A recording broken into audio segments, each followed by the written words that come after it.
안녕하십니까, 이진우입니다. 최근에 공모주 주식 투자가 주목을 받으면서 상장되기 직전에 곧 상장될 것 같은 주식들이 거래되는 장외 주식 시장에 관심 갖는 분들이 늘고 있습니다. 장외 주식, 비상장 주식은 어떤 방식으로 투자하는 것인지, 또 아무래도 정보 얻기가 쉽지 않을 텐데 안전하게 투자할 수 있는 방법은 뭔지, 주의해야 할 점은 또 뭔지 오늘 자세하게 좀 살펴보겠고요. 지난주에 이어서 1970년대부터 1990년대 중반까지 우리나라의 주력 사업 중에 하나였던 시멘트, 이 시멘트 산업의 역사도 오늘 함께 들여다보겠습니다. 손에 잡히는 경제 플러스 시작하겠습니다.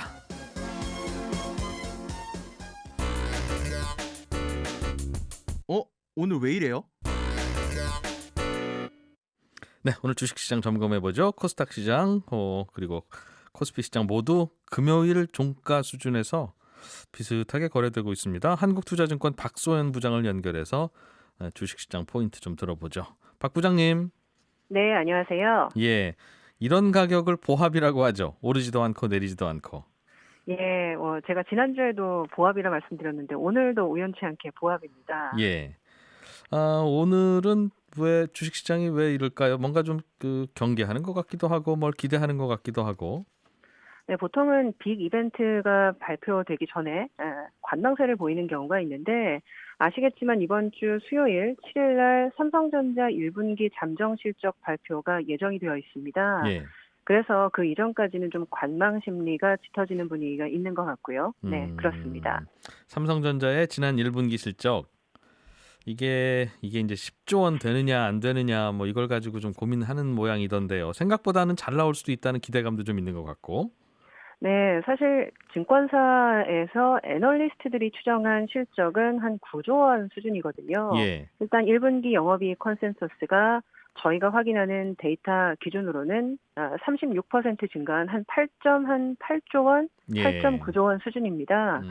근데 최근에 지금 반도체 품귀 현상이 굉장히 심각하다. 예. 이런 얘기들을 뉴스에서 많이 듣고 계실 텐데 음. 그래서 이제 9조 원 이상이 될 수도 있다라고 예상하는 증권사들도 조금 늘어나고 있고요. 예. 이미 지난달 17일 정기주총에서도 얘기를 했지만 주주 환원에 대한 기대감도 상당히 있는 편입니다. 배당이나 자사주 매입. 예. 예, 그렇습니다.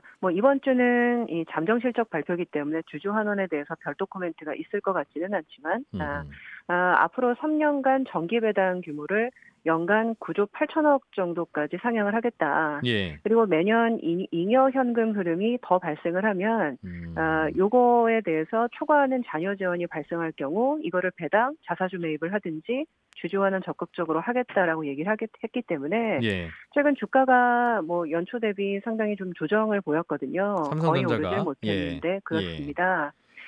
오히려 이런 주주 환원도 하방 경직을 높이는 부분이라서 이번 주 실적이 생각보다 잘 나올 경우에 네. 주가가 오랜만에 오를 수 있는 게 아니겠느냐 이런 기대감이 좀 있는 편입니다.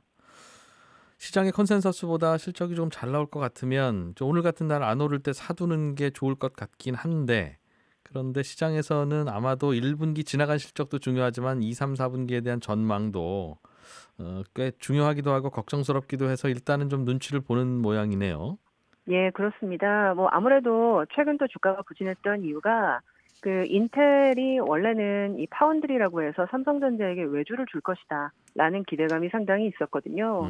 근데 얼마 전에 외주 주지 않고 우리가 직접 파운드리를 하겠다라고 예. 얘기를 하면서 다소 실망 매물들이 취해가 됐었습니다. 근데 이미 그런 뉴스들은 어느 정도 가격에 반영이 되어 있기 때문에 예. 생각보다 실적이 괜찮을 것 같다라고 하면 이제부터는 오를 수 있다라는 예상들이 있는 거죠. 예. 박 부장님은 10조 원 될 것 같으세요? 좀 미달할 것 같으세요? 저희 한투증권은 지금 공식적인 지금 추정치가 예. 사실 한 8조 한 후반대 수준이라서 예. 저희는 일단 10조까지는 아직은 안 보고 있습니다. 아직은 안 보고? 하지만 하반기에는 좀 더 좋을 수 있다. 이 정도로는 보고 있습니다. 그렇군요. 넘는다고 하면 저하고 내기하려고 그랬는데. 예, 다음 주에 말씀을 드리도록 알겠어요. 하겠습니다. 네. 최근에 철강, 조선 이런 업종들 주가가 좋습니다. 한동안 저건 그냥 기울어져가는 사업인가 보다 했던 산업인데 혹시 어떤 이유가 있나요, 요즘? 네, 오늘 포스코 주가가 굉장히 강세를 보이고 있고요. 지금 4%가 넘게 오르고 있습니다. 예. 가장 사실은 브로드하게는 미국이 코로나 이후에 경기 부양을 위해서 인프라 투자를 한다더라라는 뉴스가 있긴 하지만 오늘 특히 강세를 보이는 것은 두 가지 정도 이유인 것 같습니다. 일단 최근 중국 정부가 탄소 배출량 감축을 이유로 감산을 열심히 하고 있습니다. 예. 이 철강 같은 경우에는 이 탄소 배출에 있어서 굉장히 기여를 많이 하는 산업이기 때문에 범인이죠, 범인. 그렇죠. 예. 네, 그러다 보니까 이 중국에서 감산하면 한국 입장에서는 가격도 올라가고 물량 부담도 더는 거니까 반사이익이 있지 않을 거냐, 않겠느냐 이런 기대감이 있는 거고요. 그러다 보니까 최근에 실제 중국 철강 제품 가격들이 계속 오르고 있습니다. 예. 감산을 하다 보니까 물량은 줄어들고 그 이제 수혜를 포스코가 보게 되는 거죠. 예. 그리고 이제 두 번째 이유는 아직 발표가 공식적으로 된 건 아니겠지만 중국 정부가 수출 환급금을 지금 인하를 한다라는 얘기가 있습니다. 이거에 대해서 잠깐 설명을 드리면 예. 중국 정부는 수출을 할 때 보통 이제 관세나 이런 거랑 비슷하게 생각하시면 돼요. 증치세라는 것들을 업체가 납부를 해야 됩니다. 수출할 때. 그렇습니다. 예. 근데 이제 보통은 수출을 하고 나면 요거를 다시 환급을 해주거든요. 그래서 이제 수출을 진행하는 어떤 그런 업종 같은 경우에는 예. 수출 잘했다라고 하고 요거를 환급을 해주는 거죠. 부가세 근데 환급이랑 이제 비슷한 모양이네요. 예, 맞습니다. 예, 예. 근데 이제 보통은 특수강에 대해서는 수출할 경우에 이 증치세를 굉장히 많이 환급을 해줬어요. 한 10% 이상. 예. 근데 요거를 환급을 덜 해주겠다라고 얘기를 좀 한 겁니다.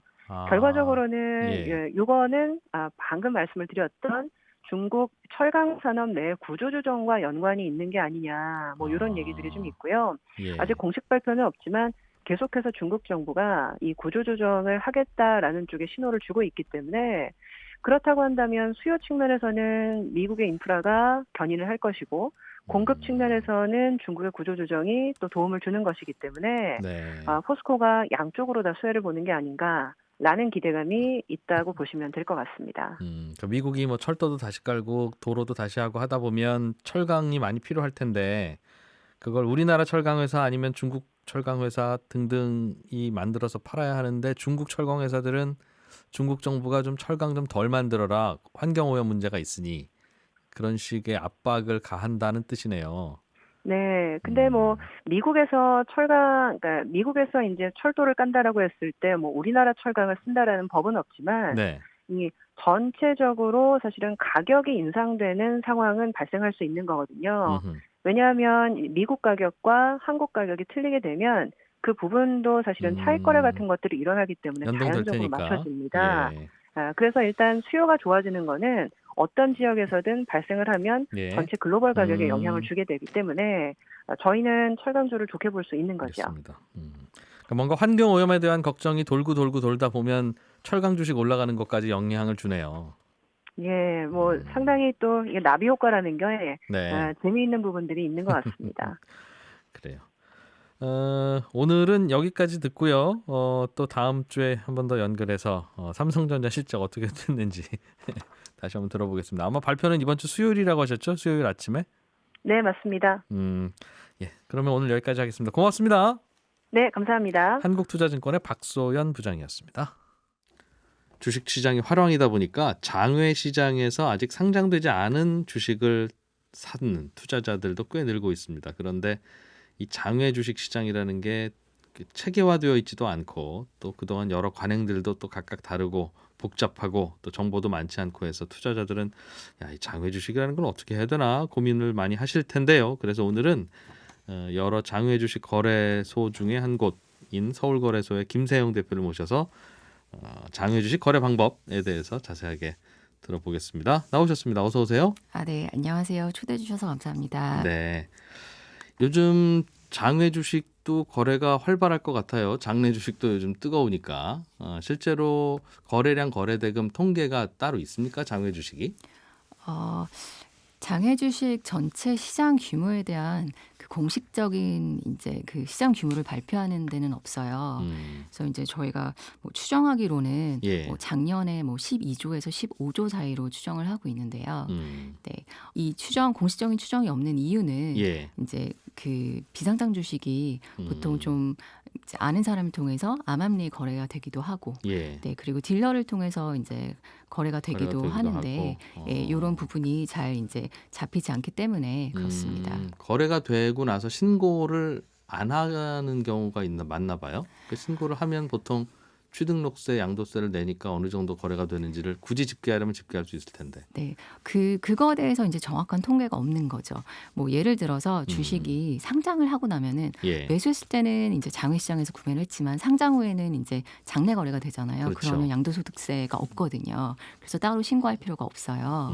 그렇기 때문에 요게 이제 잡기가 정확히 집계하기가 어려운 거죠. 아, 집을 사고 나면 서로 등기를 반드시 해야 되고 그 과정에서 취등록세, 양도세를 안 낼 수는 없는데 네. 주식은 그냥 또 서로 거래도 하기도 하고 특별하게 등록을 어딘가에 안 해도 되니까 그렇죠. 등기처럼 이제 공식적으로 뭔가 절차를 거치지는 않죠. 그런 상황이군요. 네. 네. 알겠습니다. 장외 시장에서 주식을 사면 좀 쌉니까? 이런 질문들 많이 받으시죠. 싸게 사서 비싸게 팔아야 될 테니까. 네, 사실 이제 그걸로 이제 수익을 얻는 거죠. 예. 그래서 보통 이제 성장 잠재력이 높은 기업들을 좀 네. 초기에 발굴을 해서 주식을 확보하는 경우에는 네. 많이 싸게 구하시는 경우가 있고요. 반면 이제 IPO에 임박해서 뭐 상장을 준비하고 있다 뭐 이런 소식 이후에 예. 사게 되면은 요즘 같은 경우에는 좀 밸류에이션이 네. 예, 좀 높은 경우도 비싸다. 네, 있을 수 있습니다. 안 그래도 요즘 공모주 청약하면 몇 주 못 받으니까 네. 그 주식이 잠시 후에 시장에서 거래가 되면 나 그거 한두 주 주세요라고 하는 게 공모주 청약인데 그렇죠. 그 주식이 장외에서는 거래되기도 할 거 아니겠어요. 그렇죠. 보통 최근에 이른바 공모주 대박이 난 그 종목들 중에 네. 공모주 청약 안 하고 장외에서 샀었으면 돈 많이 벌었겠다 하는 종목들도 꽤 있었습니까? 사실 최근에는 그런 네. 경우가 많이 없었다고 생각하시면 되세요. 왜냐하면 음, 장외 시장에서 이미 예. 그 IPO 그 호재를 선 반영을 해서 가격이 많이 올라 있는 상태예요. 아, 예를 들어서 예. 뭐 공모주 가격이 2만 원이라고 하면은 공모가가 보통 네, 예. 공모가가 예. 네, 그 장외 주식에서는 상장 임박한 시점에는 예. 그 가격을 훨씬 더 높은 가격에서 뭐 5만 원 이렇게 거래된다는 그렇죠. 거죠. 예, 그 이른바 따상을 할 걸로 예상한 그 가격에 맞습니다. 파니까. 네, 맞습니다. 아, 그때쯤 가서 장외 시장에서 두리번거리면 돈 못 벌고. 네, 그렇습니다. 네. 뭐 작년 같은 경우에는 이제 그 상장에 임박하더라도 예. 좋은 가격으로 주식을 구할 수도 있었는데 워낙 이제 대중적으로 비상장 주식에 대한 관심이 높다 보니까 예. 가격이 많이 높아진 게 사실 현실이긴 합니다. 그러면 장외 주식 투자는 왜 합니까? 라면 상장을 할 만한 종목을 2년 전, 1년 전 혹은 그보다 더 오래 전에 기대를 걸고 미리 쌀 때 투자하는 거다 그 말이네요. 네, 그런 이제 그런 기업들을 찾아서 예, 예. 네, 투자를 하는 재미가 있죠. 혹시 상장 못하면 할 수 없나요? 아니면 그것도 다른 분한테 그냥 팔면 되나요? 비상장 주식 상태로? 음, 상장이 늦어지거나 취소가 예. 되면은 예. 거래량이 급감하면서 주식을 처분하기 어려운 상황에 직면할 수도 있어요. 네, 네. 하지만 뭐 상장이라는 그 프로세스가 쉽지만은 않거든요. 보통 1년에서 2년, 예. 그보다 더 오래 걸릴 수도 있고요. 그래서 상장을 추진한다라는 소식을 들었을 때 가격이 상승했다가 또 뭐 어떤 뭐 그 허들이 있어서 잠시 미뤄진다. 미뤄졌다. 아, 그럼 가격 이러면은 내리고. 또 가격이 내리기도 하고 요런 이제 그 소식에 가격이 등락을 하기도 합니다. 그러다 또 거래가 뜸하면 또 팔기 어려울 수도 있고 거꾸로 또 사기 어려울 수도 있고 그렇죠. 또 뜸하면. 그러다가 또 통과를 했다 소식이 들리면 또 거래가 확 몰리고요. 그렇군요. 네. 장외에서도 주식 투자하는 분들이 꽤 있는 모양이네요.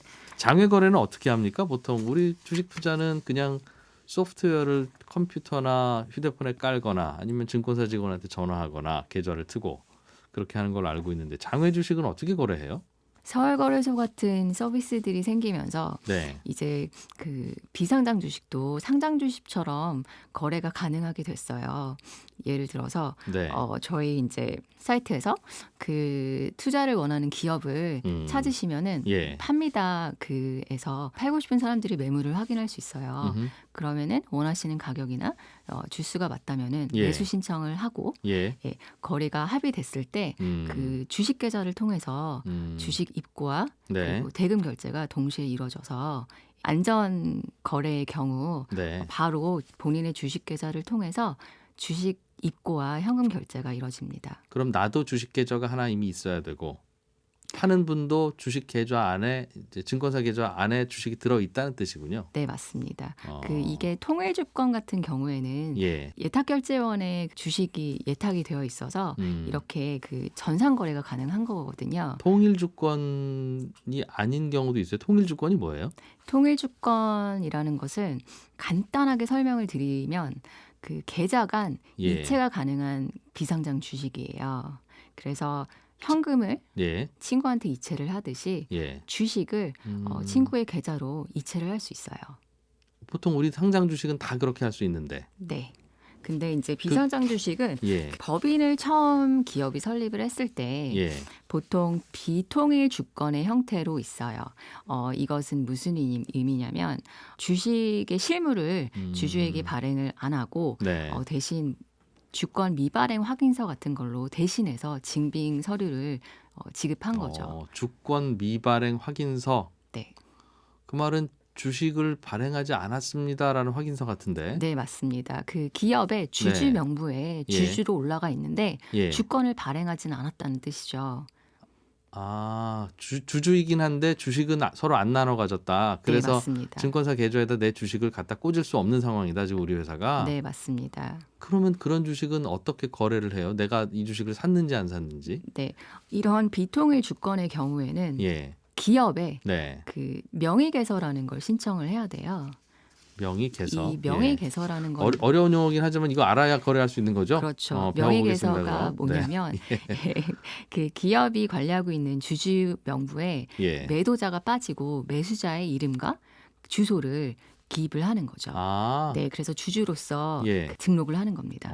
주주 명부에 내 이름 넣어줘 그 말이네요. 네, 맞습니다. 네가 주식 100주 있던 거 나한테 팔았으니 네, 네 주식에선 100주를 줄이고 네, 암흑에 100주 이렇게 내 이름을 넣어주라. 니네 네. 회사 주주 명부에. 네, 알겠습니다. 그 장외 주식은 크게 통일 주권이 있어서 증권사 계좌에서 바로바로 이체할 수 있는 주권이 있고 네.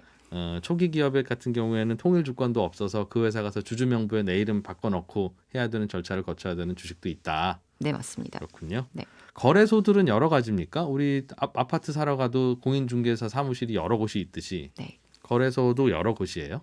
네, 38 커뮤니케이션이라고 네. 보통 이제 비상장 주식 게시판의 형태로 네. 운영되고 있는 곳이 오래 전부터 있었는데요. 삽니다, 팝니다. 네네네. 네이버 중고나라 같은.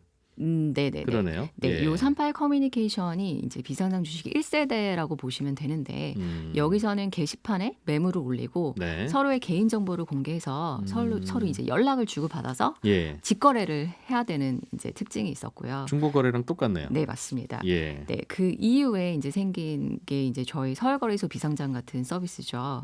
예, 저희 같은 경우는 증권사와 협업을 통해서 이제 증권사 계좌로 그 계약이랑 결제를 진행할 수 있습니다. 거래소가 아예 그것까지 해준다. 네, 맞습니다. 그러니까 본인의 주식 계좌로 주식 입고와 대금 결제를 동시에 진행을 하는 거죠. 네. 네.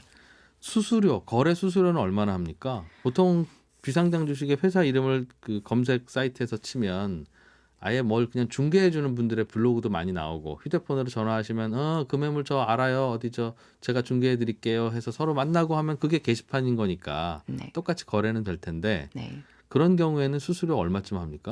알고나 있게. 뭐 한 1%에서 5% 정도의 차이가 크네요. 라고 생각을 하시면 되고요. 그러면 1,000만 원어치 주식 사면 10만 원은 그분 떼어줘야 되는. 네. 사는 분도 파는 분도. 네. 싸게 하면 1%. 네. 사실 직거래를 하면서 예. 수수료뿐만이 아니라 위험이 많죠. 그래서 그런 부분을 이제 저희 플랫폼을 통해서 예. 이제 회원 가입을 하고, 그래서 본인 인증을 통해서 한번 허들을 거치고, 그 이후에 이제 매물을 올릴 때도 예. 주식 보유 여부를 저희가 확인을 하거든요. 그리고 그래서 허위 매물을 걸러내고 있고, 예. 그 이후에 이제 매물을 올리신 분들은 매수 신청이 들어오면은 네. 합의를 하면은 바로 그 증권사 체결로 넘어가기 때문에 이런 서비스를 이용하는 거를 저희는 좀 추천을 드리고 있습니다. 그렇군요. 네. 직접 그런 식으로 직거래 같은 걸 하다가 잘못하면 뭐 피해 보기도 하나요? 명의 개설을 네. 이제 확실하게 해야 되는데 음, 뭐 기업의 주주 명부에 올라가 있지 않고 네. 나는 거래가 된 줄 알고 있었는데 하기야 뭐 모르시는 분들이 사면 확인 못하죠. 그렇죠. 주주 명부에 뭐 팔려고 보니까 예. 사실 없는 거죠. 주주 명부에. 네. 그래서 알겠습니다. 여기는 거래세가 있어요? 양도세, 뭐 저 취득세 이런 거? 네. 일단 거래할 때 증권 거래세가 예. 증권사 계좌를 통해서 원천 징수가 되고요. 음. 그리고 양도소득세 같은 경우에는 지위에 따라서 틀려요. 뭐 예를 들어서 대주주인 경우, 음흠. 그리고 그냥 일반 투자자인 경우, 예. 그리고 기업이 대기업으로 분류가 되는 경우, 중소기업으로 아. 분류가 되는 경우, 뭐 이런 식으로 좀 케이스 바이 케이스로 나눠지는데 한 보통 사람이 내는 걸 텐데 네네네. 이 주식이 어떤 주식이냐에 따라서 네네네. 네. 네, 그래서 뭐 양도소득세 20% 정도를 부과한다고 생각을 하시면 되고요. 요거 직접 신고하셔야 됩니다. 네. 집 사고 팔 때도 직접 신고하듯이. 맞습니다. 네. 알겠습니다. 거래세도 우리 상장 주식 거래하듯이 내는 거고 신고할 때. 네, 맞습니다. 그 증권거래세는 그 통일주권 거래의 경우에는요, 네. 증권사 계좌에서 원천 징수가 자동으로. 돼요. 네네. 그렇군요. 지금까지는 비상장 주식 어떻게 거래되는지 상황이 어떤지 꼼꼼하게 잘 전해주셔서 이해가 잘 됐어요.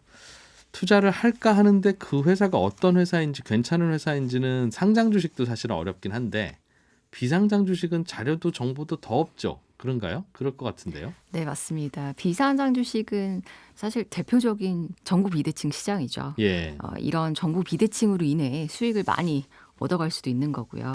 그래서 최근 일반 개인 투자자들이 유입되면서 이제 투자자 간 정보 비대칭을 해소하기 위해서 네. 많은 플랫폼들이 노력을 하고 있는데요. 뭐 서울거래소 같은 경우도 전자공시 시스템, 기업 홈페이지 공고, 뭐 언론 보도 등에서 나온 이제 정보를 좀 취합을 해서 한눈에 네. 볼 수 있게 비상장 기업 백과사전을 이제 출시하기도 했고요. 예. 다른 서비스들도 이렇게 뭐 5년 동안의 재무 정보 등을 제공하기도 합니다. 그래서 이런 서비스들을 적극 활용하시길. 여기저기 흩어져 있는 정보를 잘 챙겨서 봐야 된다. 네, 맞습니다.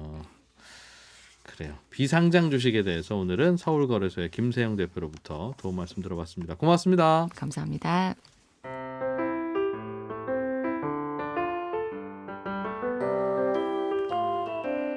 예, 궁금하기는 한데 직접 알아보기는 좀 귀찮고 어디에 물어봐야 될지도 잘 모르겠고 그럴 때 저희 손에 잡히는 경제 홈페이지에 질문 올려주시면 저희가 사실 저희도 좀 귀찮긴 합니다.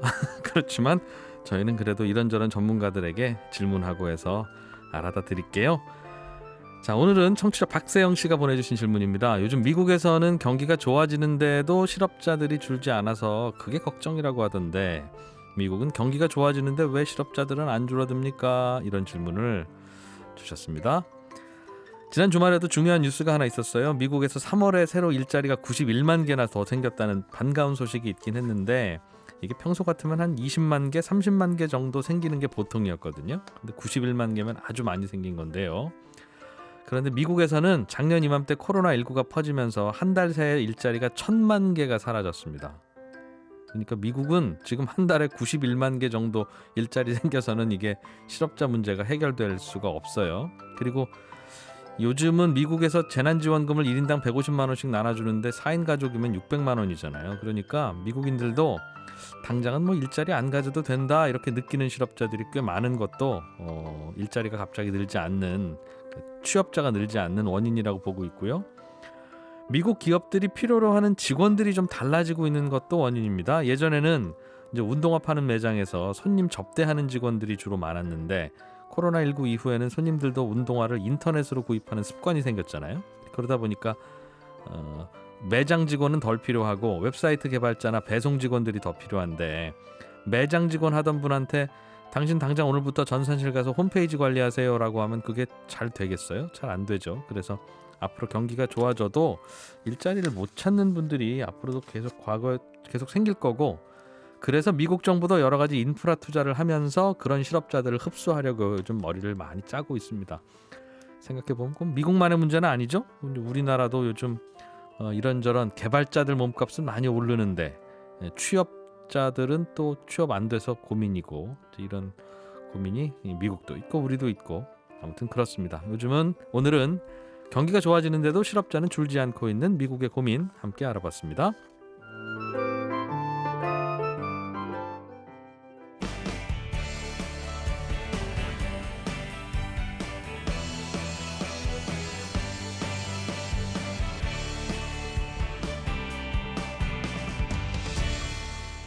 이진우의 손에 잡히는 경제 플러스. 네, 지난주에 이어서 오늘도 우리나라의 시멘트 역사를 살펴보겠습니다. 굳이 시멘트 산업의 역사를 우리가 알아보는 이유는 어떤 산업이 어떤 히스토리와 어떤 특징이 있는지 좀 알아야 또 그 업종에 투자할 때도 도움이 되니까요. 그렇죠? 그렇습니다. 예, 방금 그렇습니다라고 말씀하신 분이 법무법인 율촌의 최준용 전문위원이십니다. 어서 오세요. 네, 안녕하세요. 예. 지난 시간에 시멘트 산업 이야기 배웠는데, 네. 야, 그냥 이거 뭐 공사할 때 사다 쓰는 건 줄 알았더니 나름대로 거기에도 또 참 스토리가 많죠. 스토리도 많고 사연도 많고 예. 그러네요. 일본이 처음으로 우리나라에다 시멘트 공장을 만들었는데 예. 이제 그게 6.25 이후에 네. 남한에는 하나밖에 안 남아서 하나밖에 안 남았다가 이제 정부가 없는 돈을 또 쥐어짜서 만들고 또 새로 만들었는데 그걸 또 민간 기업에 또 헐값으로 넘겨주고. 그래서 의혹도 좀 있고. 예, 뭐 여러 가지 자고하는 우여곡절이 많았는데 예. 지난 시간에 이제 60년대까지 이제 쭉 말씀을 드리다가 이제 70년대로 이제 넘어가는 이제 상황이었는데요. 예. 61년 2개밖에 없던 시멘트 회사가 10년쯤 지나고 나니까 8개 회사가 됐어요. 그리고 시멘트 생산량도 세계 20위가 되고 예. 되게 좋다. 다 이렇게 좋다고 생각했는데 막상 시멘트 수요가 늘어나니까 네. 이번에는 또 시멘트가 모자라는 거예요. 생산량에 비해서. 그래서 이번에는 또 일본에서 시멘트가 덤핑으로 막 들어옵니다. 예. 그러다 보니까 이제 가격이 뭐 어떤 때는 비쌌다가 어떨 때는 쌌다가 하는 일이 반복이 되고요. 또 한편으로는 이제 수송을 도시로 시멘트를 갖고 와야 되는데 네. 수송할 방법이 마땅치 않으니까 상당히 좀 더 어려움을 겪기도 했습니다. 공장은 지어놨는데 공장은 산속에 있고 대부분 하기야. 예 시멘트를 필요로 하는 곳은 대도시고 그러다 보니까 이 운송 문제가 오랫동안 시멘트 그것도 업계를 이제 해결해야 힘들게 된다. 했습니다. 음. 그래서 시멘트 업계 산업의 특징은 시장이 급변동하면서 예. 어떨 때는 공급 과잉, 어떨 때는 품귀 이런 현상들이 한 90년대 중반까지 계속 이어집니다. 그 공급 과잉이 되는 건 왜 그래요? 그러니까 이제 모자라다고 생각하면 마구마구 증설에 나서는 거죠 업체들이. 아. 그러면 이제 공급이 늘어나는데 또 건설 경기가 좀 잠잠해진다든지 그렇죠. 그러면 또 수요가 줄어드니까 또 상당히 또 덤핑 판매나 이런 문제들이 또 발생을 할 수밖에 없죠. 보면. 품귀인 건 또 그 기대 예상 못하고 생산을 줄였다가 네, 생기는 문제고. 그렇습니다. 그래서 이런 문제가 계속 생기다 보니까 이제 정부는 이거를 남을 때마다 수출을 많이 하자, 예. 라고 생각을 이제 했습니다. 근데 막상 의욕을 가지고 했지만 쉽지는 않았어요. 왜냐하면은 일본 시멘트가 네. 당시 우리나라 시멘트보다 품질도 좋고, 그 그 다음에 이제 가격도 뭐 더 싸면 쌌지 큰 격차가 없었기 때문에 안 사가겠네요. 그럼. 예 사가기는 예. 쉽지 않았지만 그래도 끈질긴 노력으로 팔아보려고. 점차 이제 수출 물량을 좀 늘기는 했었는데 예. 이게 시멘트 업계의 가장 큰 문제는 70년대 보면 수송 문제였습니다. 수출하려고 해도 그렇고요. 한국까지 실어 나르고 네네. 배에다 싣고 하기가 만만치 않다. 그렇습니다. 그리고 내수용도 마찬가지였고요. 그래서 당시에는 주로 이제 포장 시멘트, 푸대자루에 담아가지고 하나씩 있는 시멘트였는데 이렇게 하다 보니까 이제 상당히 운송하기 쉽지 않았던 거죠. 예. 그러다 보니까 이제 기업들은 이제 개별 포장이 아니고 벌크로 큰 덩어리로 이제 운반할 수 있는 그러한 차량 이런 것들을 이제 동원하기 시작을 했습니다. 그래서 시멘트 공장에서 딱 포장까지 해서 예. 대도시로 보내는 게 아니고 예. 대도시 주변에는 벌크로 큰 차에다 실어가지고 오고 포장만 예, 대도시에서 포장만 해라. 서울이나 뭐 대도시 주변 기차역 주변에서 이제 할 수 있도록 이렇게 하는 분공장, 조그마한 이제 공장들을 두기 시작을 했습니다. 아니 삼척에서 포장까지 끝내서 트럭에 싣는 거 하고 예, 삼척에서는 그냥 가루만 만들어서 트럭에 싣고 와서 서울 근처의 수요지에서 포장하는 거 하고 예.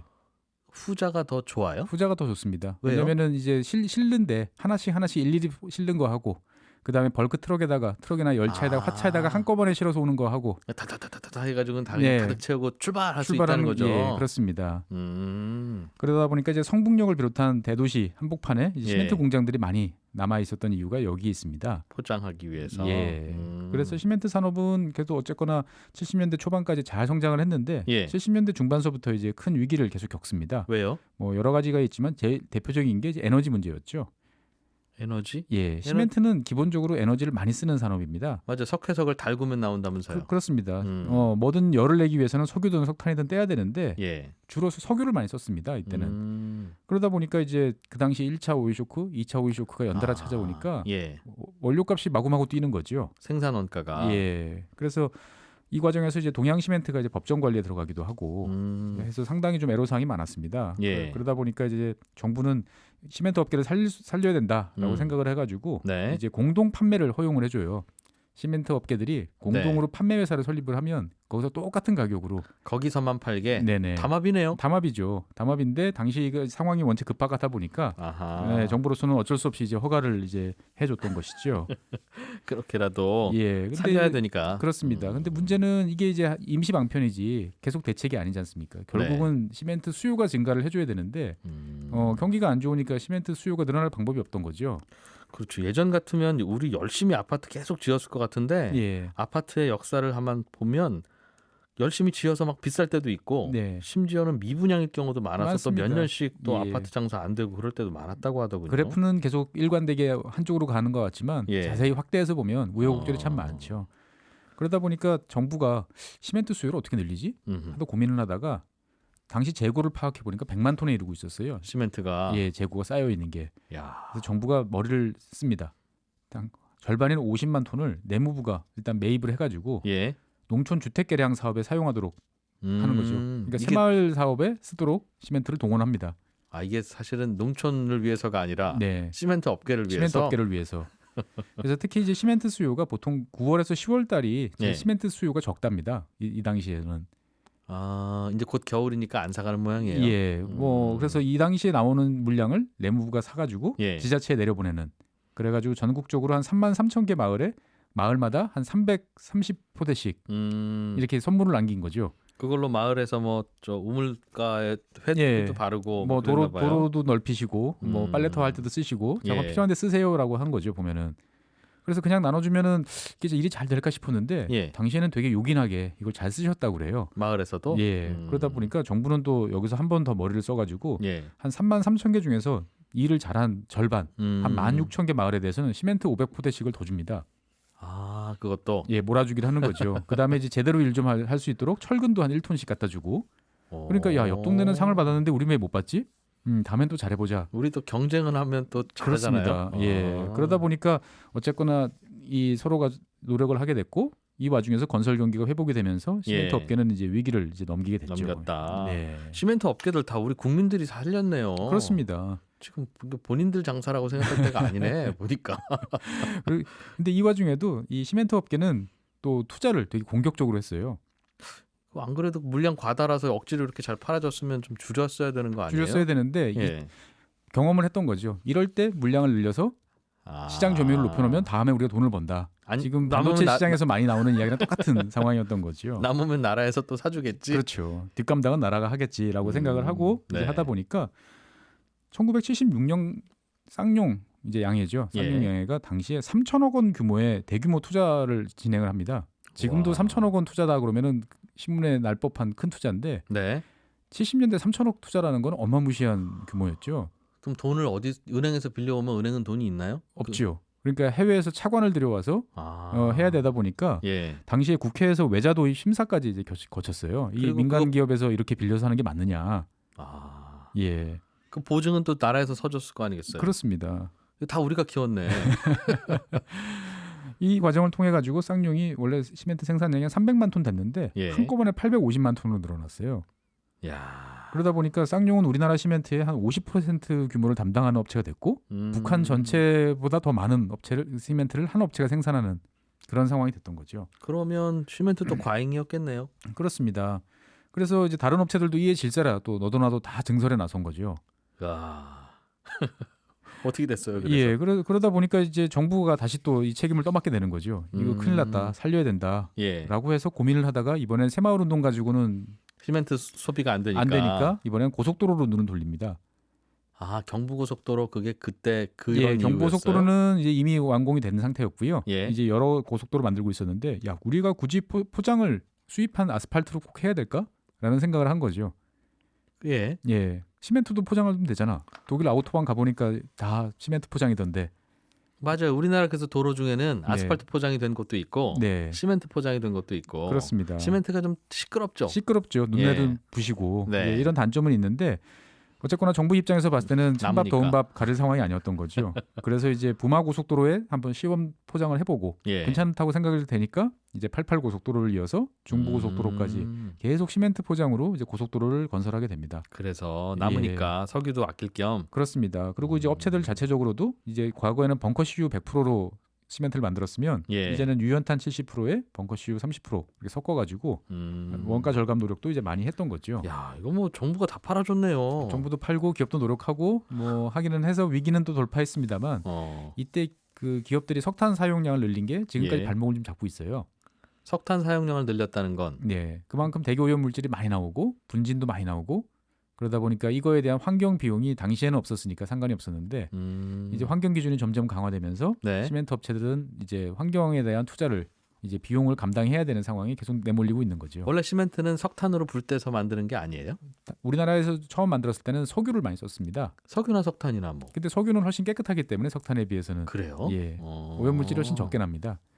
그런데 우리나라는 석유가 없으니까 석탄으로 뗐는데. 네, 석탄으로 떼서 원가 절감도 한 5천억 가까이 하고 예. 당시로서는 아주 파격적인 아주 돌파구를 마련했다 이렇게 자화자찬을 했는데 네. 지나고 보니까 오히려 발목을 잡는 요즘 그게 고민이라 이거죠. 그렇습니다. 그러니까 석탄 네. 떼는 거라서 예, 시멘트 업계들이 이제 그런 것 때문에 고민이 많죠. 요즘에 네, 돈은 잘 못 버는데 계속 환경 규제는 강화되니까 비용이 들어가니까 네네. 이럴 줄 알았으면 기름 뗄 걸. 그렇습니다. 근데 그거는 이제 또 그 지금의 논리죠. 아, 그게 고민이군요, 요즘에. 네. 이러다가 또 그러면 건설 불경기는 주기적으로 오니까 그렇습니다. 그럼 또 과잉일 거고. 그렇습니다. 그래서 1980년대 상반기까지는 시멘트 업계가 이제 존폐의 기로에 서 있다가 좀 지나고 나서 이제 3조 호황부터 본격적인 올림픽 준비가 이루어지기 시작을 하니까 이제 건설 경기가 초호황에 이제 이르렀던 거죠. 예. 그래서 그 80년대 중반까지는 재고에 허덕이던 업체들이 이제 80년대 후반이 되자 이번에는 이제 물량이 없어가지고 거기 난리가 났고 네. 거기다가 일기 신도시 사업까지 겹치고 나니까 올림픽 끝나고 나서 맞아요. 뭐 분당, 일산. 네, 이런 일기 신도시 사업까지 겹치다 보니까 예. 이제는 시멘트를 구할 방법이 없는 거예요.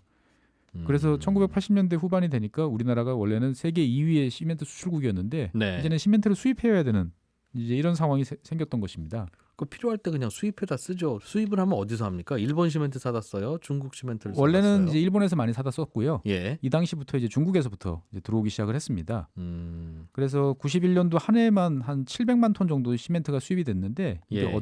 얼마나 많은 물량이었냐면 1956년부터 1990년까지 한 20몇 년, 한 30년 이상 그 수입한 물량이 430만 톤이었는데 네. 한 해 이거를 몽땅 합친 양보다 더 많은 양을 수입할 정도로 시멘트가 이제 품귀 현상을 빚었던 것이죠. 중국에서 사왔다. 그렇습니다. 그래서 이제 중국에서 사왔는데 가격이 싼 것도 아니고 품질이 좋은 것도 아니고 그래서 당시에 이제 한참 이 신문지상에서 논란이 많이 됐었습니다. 중국산 시멘트 사와서 뭐가 문제다 이렇게? 예, 품질이 안 좋다. 뭐 이거 가지고 아파트 지으면 되겠느냐.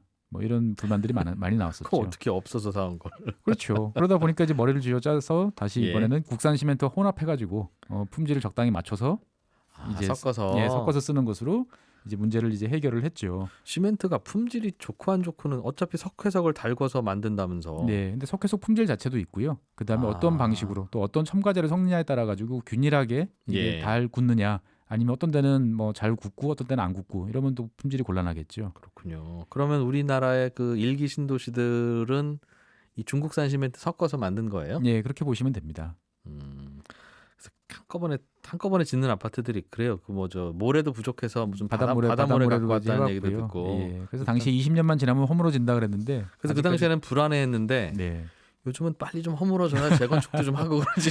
너무 튼튼하면 안 돼. 이런 고민도 좀 있는 것 같고. 그렇습니다. 알겠습니다. 오늘은 여기까지 들어야 될 것 같은데 이게 더 남아 있네요 이야기가. 예, 뭐 이야기 많이 있습니다만 다음번에는 이제 IMF 이후에 네, 이제 2000년대 현재까지 이야기. 이어지는 이야기를 다음 시간에 들려드리도록 하겠습니다. 법무법인 율촌의 최준영 전문위원과 함께했습니다. 고맙습니다. 네, 감사합니다. 네, 손에 잡히는 경제 플러스 재밌게 잘 들으셨습니까? 네, 오늘도 철강회사 주식이 요즘 왜 이렇게 잘 오르는지 또는 장외 주식 사고 팔 때 주의할 점 재밌게 배워봤고요. 시멘트 산업 이야기까지 함께 배워봤습니다. 그리고 다시 한번 듣고 싶다, 아쉽다 하는 분들은요. 오늘 방송 내용을 저희 홈페이지에 오셔서도 다시 들으실 수 있고 팟캐스트를 통해서도 언제든지 다시 들으실 수 있습니다. 네, 저는 내일 아침 8시 30분에 인사드리죠. 이진우였습니다.